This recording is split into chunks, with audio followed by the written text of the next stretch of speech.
In this episode, we're going to take a look at the different ways to edit video footage taken from the AVATA360. We'll begin with the RC2 Remote.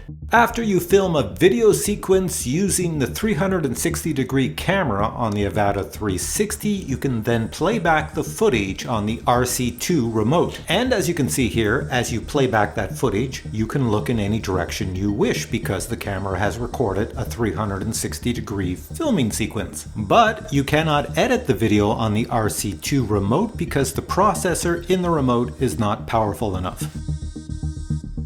In addition, if you took photos using the DJI AVATA360 camera and you received a 360 photo, you can then look at it on your RC2 Remote. And in the top right of the screen, you will see an option to take a screenshot of whatever you select as you're moving around your photo. However, I find it's better to take the screenshot on your cell phone device on the RC2 Remote.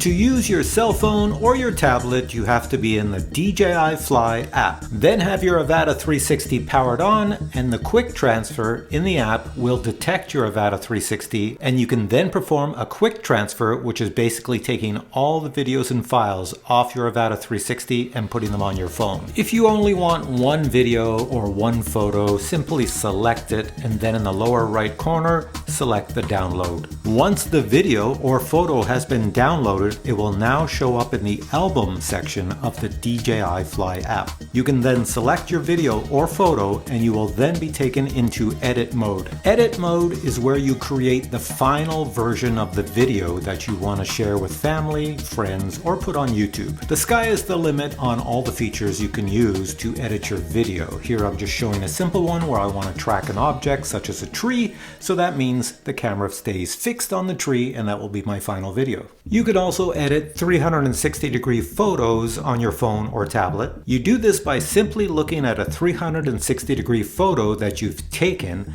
then scroll around the photo, stretch it, zoom into it, do anything you want, get it the way you want it to look, and then press take a screenshot. Your phone will then generate a very high resolution photo. And here we have the photo that was produced. This is a very high resolution photo. And now we'll take a look at using the most powerful editing software for the DJI AVATA360, and it is called DJI Studio. First, you must download this software onto your Mac or PC. Just go to DJI Downloads. Then on the left-hand side of the screen, select Software. Then select Desktop Editors. Then select DJI Studio, and you'll see it's available for the Mac or the PC, and you'll also see it's compatible with the Osmo 360 and the AVATA360. Download the software, then run it on your computer. Next, you can either plug your AVATA360 directly into your PC and import the files, or you can put the files on your PC or your Mac and then import them that way. The files you import will show up in the top left of DJI Studio. You can see it here. Just drag them down to the timeline. The first thing you might want to do is move the video around to where you like it, then play with the field of view. You can see the settings for the field of view are in the top right. So here I've set the view the way I like it, not zoomed in too much, not zoomed out too much, and I'll try the intelligent tracking, which is located on the right.